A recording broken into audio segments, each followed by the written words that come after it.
Hello, ladies and gentlemen. Welcome back to another episode. This is your host, David Kim. Welcome back, Will. Why don't you talk a little bit more about the blockchain technology you are employing for the CIC and decentralization idea around that? Yeah. And partially the publicness of the blockchain, it depends on which blockchain you're on, but we've recently moved to what's called Bloxburg, Bloxberg, and that is it's a consortium of universities that started with Max Planck Digital Library in Germany. And literally the blockchain in that sense is just a bunch of computers sitting in IT labs and universities that are duplicating this ledger so that no one can take it over essentially, and they're making it totally free for people to use. um, Versus a lot of blockchains these days will charge exorbitant gas prices or validation costs to use that blockchain. I think Ethereum's like $10 right now or something like this. Just to send a transaction on Ethereum, you're going to pay on the order of a few dollars minimum. And so obviously that can't work for a woman selling a tomato in Kenya. And so there's a lot of really cool stuff around blockchain right now that it's like getting third, fourth generation past Bitcoin. Um, and that's very exciting right now. I mean, the contract issuance, but also just the ability to have what would be considered humanitarian blockchains that are really open for people to do transactions, and they're not there to extract profits. I haven't seen the word the investor. On the two different layers in your blog or other part of the information. So I have questions. How does an investor get compensated in participating in this program? Yeah. Well, right. I mean, as it is right now, we're not yet fiat connected into the system, and so there I we don't see. have we don't have investors in this sense where like I can like you could come in as a liquidity provider for this village. But in that case, I mean, let's just talk about that example, and hopefully we're there by sort of middle of next year. But in that case, basically, you would be pushing money into a contract, and let's say that money is you're using Ethereum or Bitcoin or some stable coin against the dollar. So you're pushing that crypto into this contract. That contract would then mint some of these shares, the CIC tokens, which you would hold. And those, if you were to cash them back out, you would take back out your principal that you put in there. Now, if there's a demand, if there's more and more people adding money to that reserve, if there's a demand on that local economy, then the value of your token starts to increase, and that would start to increase along this bonding curve. So essentially, your price in this case is the reserve in that contract divided by the total supply of those tokens times whatever your leverage is. Um, and so or times your reserve ratio in the denominator there, or in the numerator it'd be times your leverage. So as the community is doing quite better, as there's more and more demand on that community, the value of the tokens that you're holding, right, that you provided liquidity into this pool, and it turned out that that caused more and more net demand on that market.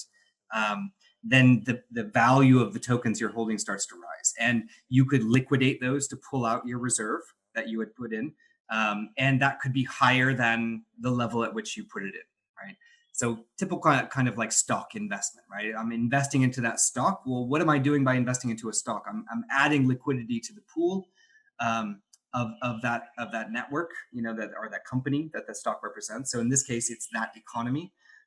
So a win-win scenario here is when the investor is able to pull back their principal, perhaps plus some profits, and the community is doing quite well and prospering, right? So as this rural village provides more and more demand for their products, let's say their crops and things like that, using some of the liquidity you provided, then you as an investor are able to pull out more.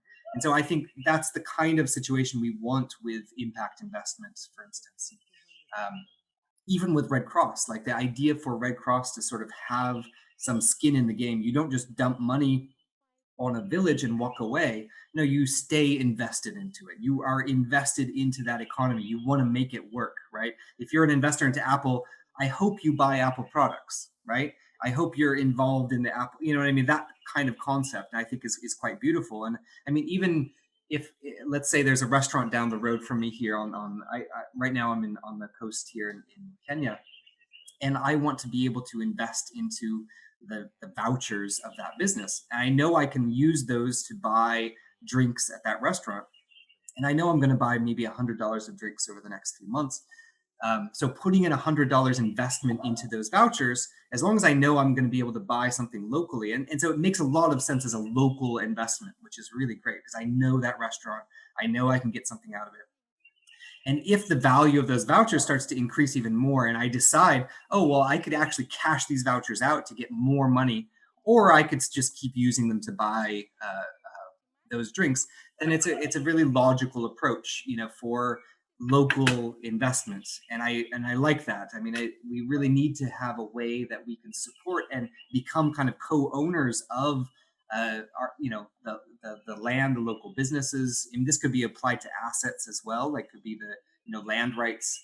Um, and whatnot. So I think that's that investor. So that's where we're headed towards, and where we are right now is that essentially the community is sort of the investor by accepting these tokens for my goods and services, right? I'm essentially buying them with my tomatoes. So what happens is I'm buying this voucher with my tomato, right? I could use it at ideally the place where I got it. Like someone bought my tomatoes from me, right? I've got the voucher now. I've got these sarafu, for instance, in Kenya. Well, I have got this token now. I've invested into it with my product, and I'm hoping that I'm going to have a return by being able to spend it on chapati or ugali or part of a goat in the future. And so that's kind of that's how we see it again, kind of as a local investment. Is that we ask the community, we say, look, what do you have to offer this network? And by offering that into the network of your neighbors, you're investing in that local ecosystem, right? You're investing into that economy, right? So by giving your product and taking this token, that token still, even though it's not connected to fiat, still represents a share of that local economy. And if that economy crumbles, right, like let's say no one is accepting them anymore, then that's when your voucher becomes useless.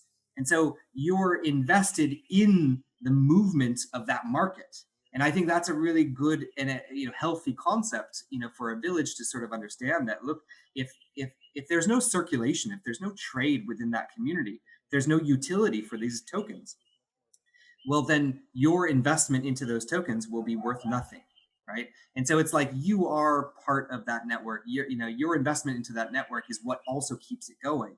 And so everyone is invested into this local economy. The best example of this is these food forests that are being built right now around Kenya. And so the community creates a bunch of tokens.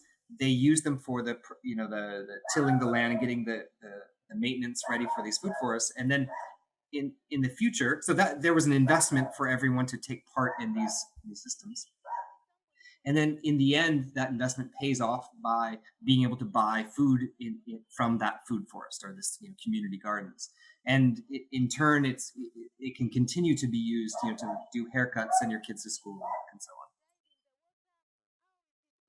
What is as is current state of the CIC? Adoption and numbers in terms of impact, etc., etc. Yeah, so we've reached. I mean, we've registered 41.2 thousand users in kind of two main areas across Kenya. So we're mostly piloting in rural areas. It's about 50% rural and then about 50% urban. And these are urban informal settlements or slums, and in rural areas these are really food insecure areas that are experiencing droughts and other kinds of issues like flooding. When it does rain, and the in terms of usage, I think we're at almost at $2.5 million this year, and most of that we had almost a 500% increase in usage right when COVID began to really hit in the country. Mostly when the economy was kind of breaking down, and people just said, "Well, look, we have this alternative. Let's trade more on this network, and if Kenyan shillings come back, then great, we'll use Kenyan shillings more. But for now, here there is a huge gap right now compared to even what would be normal seasonal gaps in Kenya. So we saw that." really, really grow. Around April this year, a huge spike in usage. And then we actually haven't been expanding the network. We've been really just kind of focusing on the tech this year, and so like a lot of this expansion, we've been kind of trying to not expand too fast. And then the hope is we'll have our sort of version 2 out by the end of December, and starting early next year, we'll start rolling this out much more across the country, and also looking at places like Ethiopia, Malawi, Zimbabwe, and Cameroon, quite a few other places where we've already done some feasibility work on rolling these systems out. And mostly that just involves, is quite simple, but it basically just involves connecting to a local telecom in that country, or offering the service on smartphones. But the problem is most people still don't have the smartphones or internet access. So the telecom is still kind of our main access point. Uh, I mean, tell me about your collaboration with Red Cross. Our common friend Adam actually make an introduction. I mean, so he's working at the Red Cross. Are you working on some specific real project together with the Red Cross now? Yeah, I mean the CIC project itself, even the term CIC came from a project with what's called Innovation Norway. So there was the Norwegian Red Cross was the primary organization, and the Danish Red Cross are the ones managing that project. And Adam Bornstein is the head of the innovations team there, financial innovation team, and so they've got a lot of really cool things, exciting things that they're doing to try to help finance humanitarian work. And so this is one of the ways that they're looking at, how do we enable communities to create their own credit systems? How do we bring in private equity potentially into those systems and whatnot? And we work a lot, very closely with the Kenyan Red Cross and their cash transfer teams as well. So this next pilot that we're doing is really a merger of uh, thinking about the concepts of cash transfer, aid, humanitarian cash disbursements, and combining that with the CIC, the community inclusion currency.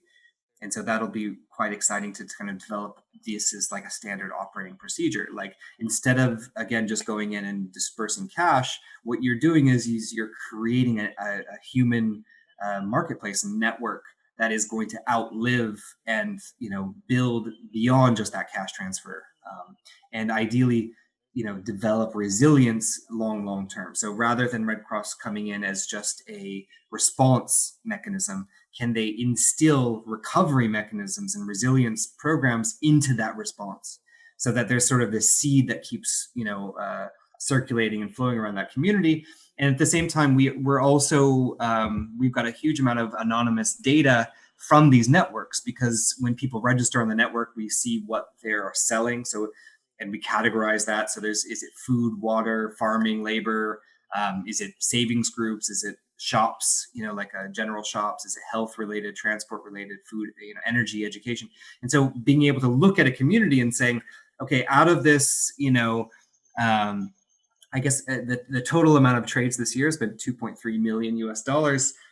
So out of that, a good 50% of that is food and water, and we can actually identify where that is. We can look at the supply chains of, I don't think anyone really has the data to look very well at supply chains in vulnerable communities, and so that's really powerful information to be able to now take a cash transfer program or a humanitarian and be extremely surgical and say, look, here are the problems identified in this community. Here's where there's obviously a huge amount of need, in water systems, or is it crops, or some part of the transport within the supply chain, and really be intelligent about building resilient systems and even visualizing them. I don't think most economists or even humanitarian people really can visualize a sustainable supply chain and those loops. I mean, we talk a lot about circular economies these days, but we don't really have the data or even the incentive systems to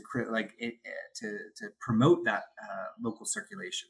And so the idea of the community inclusion currency kind of it is all that sort of intrinsically. So it's a way of mapping and responding to supply chains. It's a way of incentivizing localization of supply chains. And it's a way of just enabling communities to build their own resilient networks, and then eventually enable aid organizations and impact investors to add capital where it's needed, and allow the communities to utilize that capital rather than going and building a toilet or something like this. Like communities know exactly what they need quite often, and will do it if they have enough capital to do those projects. It sounds like a lot of social impact and it's a lot of contribution to the community, the people's life. But how do you finance your activity? How do you generate the revenue? I know that your organization is not for profit, Yeah. but isn't it easy to bring the investor with a clear exit plan and then scale your activity? Well, okay, so there's a few kind of parts to what we're trying to do, and on one side, we were originally an organization that just came about. Grassroots Economics Foundation is the name, and we came about basically just trying to teach people how to develop their own community currencies using paper vouchers. I mean, that's how I started, 10 years ago. um, in that case, like the infrastructure and everything is outside of grassroots economics, right? Like there's a printing company over here that will print, secure vouchers for you. It's just for you guys to decide how are they going to circulate, how, that sort of the cultural builds behind it, and, helping with kind of the local education and marketing and things like that. And so that's kind of the core of what we do. We also run a phone support team that helps people understand how to develop and use these systems, and things like pin resets and things like that. If you've lost your pin, things like that. So that's kind of where we started. And then we said, okay, we've got to start moving digital because printing these paper vouchers is way too expensive. It's not very scalable. It's hard to deal with the paper, secure notes as well. We ended up having to print them in Germany, and there was a metal strip in them and all that kind of stuff. It was got to be on the order of like 10 cents about on the U.S. dollar to print one voucher. Um, and being able to continuously do that and scale it was just a huge logistical hurdle. So 2015 we started moving into digital, and then by 2018 we really phased out all the paper vouchers. And what we found was that instead of like in the paper example, like we would have had to build our own printing press, right? Like to really try to scale that stuff out, and that wasn't very feasible. But we could potentially uh, enable the technology to be there to allow people to do this stuff themselves. And so this is where like the blockchain enters in, where he says, well, we don't even need any centralized database for all this, right? There already is these public databases out there like Bloxburg. So all we need to do is teach communities how to tap into that. Well, we've been through, I think, three kind of tech partners where they enabled us to sort of tap into the blockchain, but they provided a toll road for doing so. And that became more and more costly. And we had to basically say goodbye and develop our own open source technology to do that stuff. And so we've got 5 developers now that are awesome, and we were kind of lucky because we got sort of the cream of the crop of blockchain developers that really wanted to actually see human impact and see blockchain used for something other than just speculating on Bitcoin. And so we got some really great guys, and they are and have built this sort of modular system that sort of anyone can use and tap into the blockchain, and mint their tokens, augment them, set up what is the reserve behind them. And those systems right now are still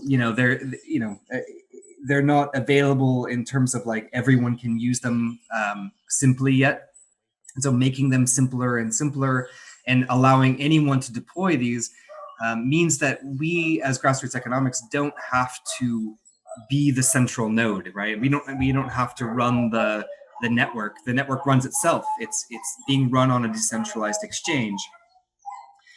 And so our role as grassroots economics can basically be just to facilitate organizations like Red Cross to develop their networks, or the local communities themselves, or municipalities, or different types of organizations that want to develop these types of systems. And so that's the main service that we've been kind of pushing to provide. We're still in very much like the development and maintenance of the standards as well, right? So like these protocols that are being used, there's a lot of ways to augment them, and there's a lot of ways to develop sort of regulations around them. So we're sort of central in that topic, that concept. But the whole point of the technology, it's kind of like when Java first was issued by Sun Microsystems, right? When they developed the Java language, there was this big question of like, how can you develop a free software like that? And they believed that if Java became popular, if it really helped the world, then Sun Microsystems would never lack in terms of consulting and supporting those systems. And so that's where I see, and where we've seen grassroots economics going, is just let's enable this infrastructure to be developed. We're helping develop it, we're helping hold some of the regulatory or standards around it, and the trainings and whatnot.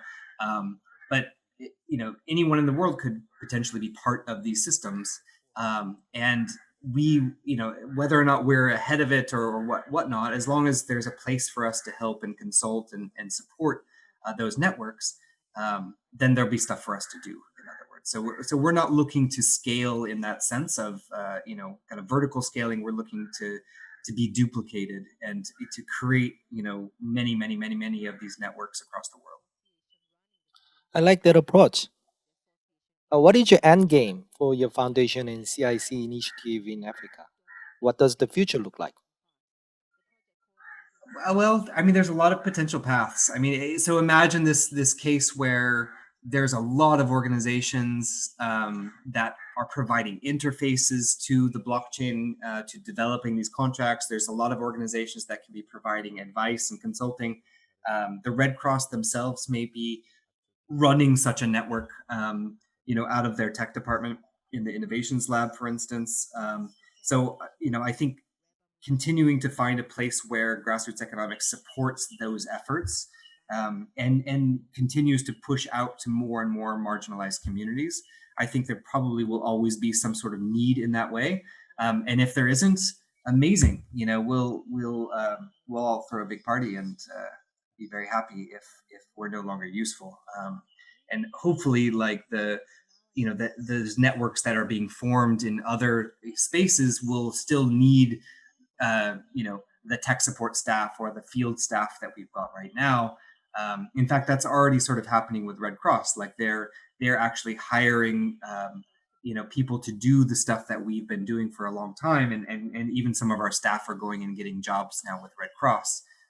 So I see that as quite positive, and hopefully that trend continues until Red Cross is holding what's absolutely necessary. Like Red Cross, I mean, our grassroots economics is, and like they're amazing at field operations, for instance, right? Like, and at a scale where we will never be able to reach. It's not even in our interest to build an organization that would reach the kind of scale that Red Cross would reach in terms of, I think they have 1.6 million volunteers across the planet and things like that. So What is the biggest challenge for your activity and organization at the moment, and what kind of resources that you need to bridge the as is to be?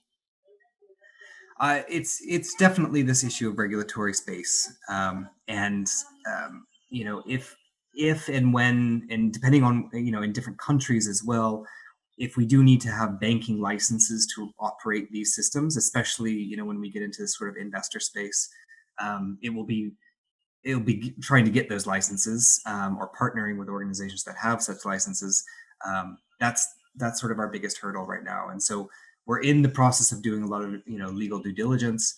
Um, the Other than that, I mean, just fundraising in general, like Red Cross doesn't actually have huge amounts of funds. That what they do is they apply for grants, and so we were lucky enough to apply with them for a grant from Innovation Norway. Um, but that's the idea that the cost of running the infrastructure, and let's say the phone support team for an entire country, shouldn't cost more than say $15,000 a month for an entire country, and that's talking something like 5 million people at least, using the network. So the question still remains, like, is that, those nominal costs, which is like, a few Red Cross employees, for instance, is it worth, you know, uh, increasing trade by $100 million a year in a country, or $1 billion a year in the country. And so the cost per benefit sort of trade-off, right now, it seems extreme, but again, who's paying that cost eventually? Investors can be involved in that infrastructure. For now, that it's still aid based. So without grants, we don't have the funds to pay some of our developers, to continue doing the standards development, to run our servers, to pay our field teams and everything like that too. So we're constantly looking out for humanitarian organizations or family foundations that might support this kind of efforts in Kenya or other countries. And even Red Cross is also looking to apply uh, for more grants for this type of work. And so that's the major push right now, is to continue in the grant space, and then eventually open up this investment space in the future. Working with the international organization like Red Cross, that's I think the best option dealing with the regulatory body of local government, I guess. Yeah. Even for the banking and finance business, when we consider the lending of money to the business in a frontier market, we always try to work with IFC because a local company or local government cannot default on the IFC on World Bank loan, right? So that's Right. why we always work with them. So that's I think best option to deal with that issue.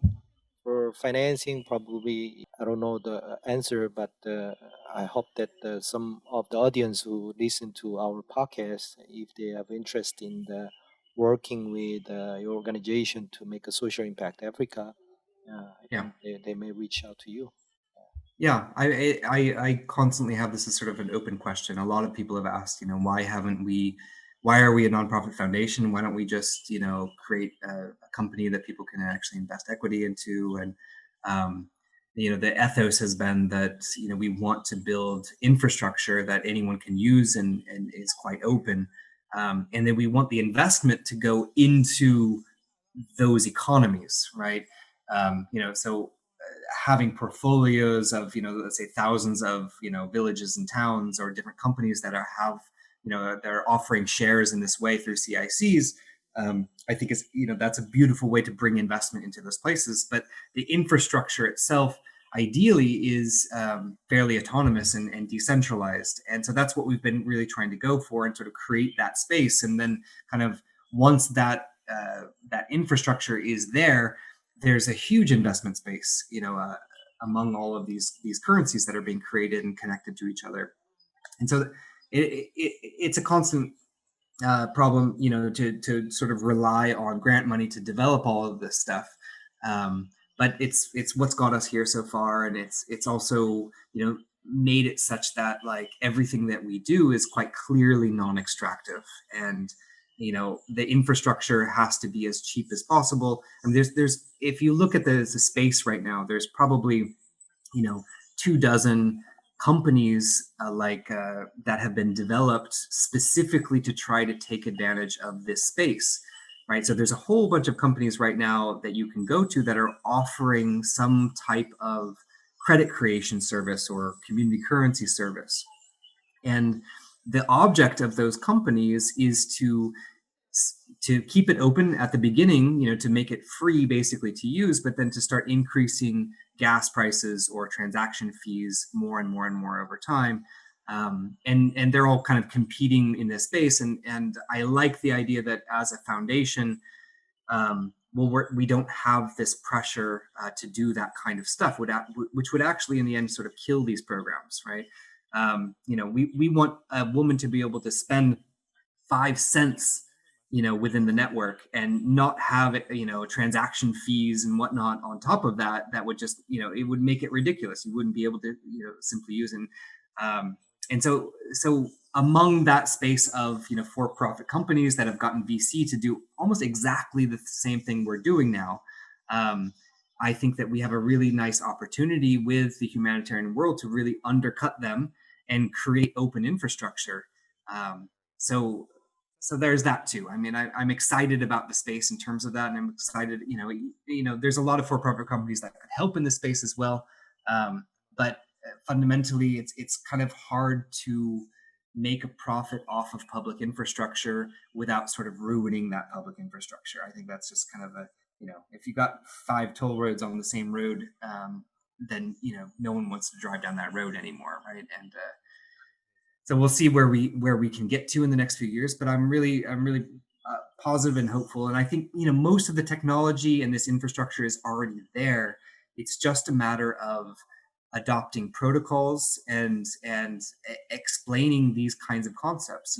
If people around the world really can start to understand that credit creation is something that anyone can do, I think that'll start to change how people look at business. They look at local economic systems and local investments. I think that would be a really, that would be the really positive outcome of the blockchain industry, that people understand that it's not about Bitcoin, it's not about centralized tokens, it's about everyone having the ability to put out something that they value and say, look, I'm going to create a credit against this valuable thing that I can offer, and here's a system for us all to trade that value amongst each other. And that was the point of blockchain really in the first place. It was meant to be sort of decentralized, trade and peer-to-peer lending and all that kind of stuff. And that's just never happened because we became fixated on things like Bitcoin that were shooting up to the moon and all that kind of stuff.